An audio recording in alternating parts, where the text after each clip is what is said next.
A new report from the Centers for Disease Control reveals the heavy toll the pandemic is taking on both the health of meat plant workers and the supply to consumers.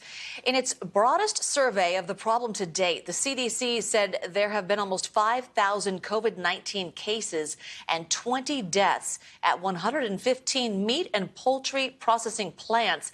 And that's just in the 19 states that reported data. The report cited cramped workspaces and uncertain hygiene practices.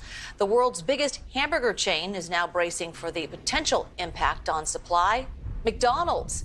Its headquarters now will be parceling out meat for Big Macs and Quarter Pounders based on calculated need, rather than letting franchise owners order their own supplies.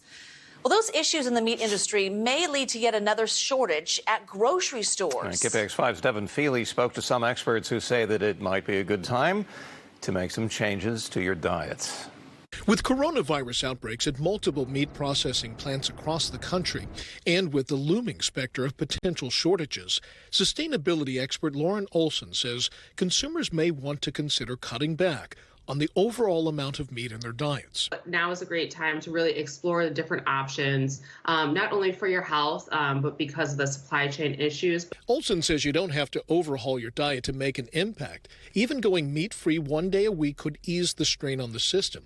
And diet and exercise, medical experts say, are key components of health, especially during the pandemic. How good you feel really comes down to the food that you're eating.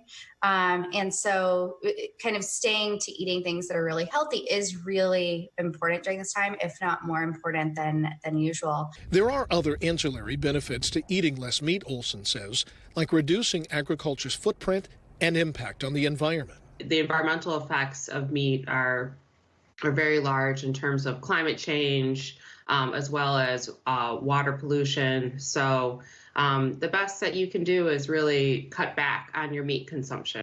Devin Feely, KPIX5.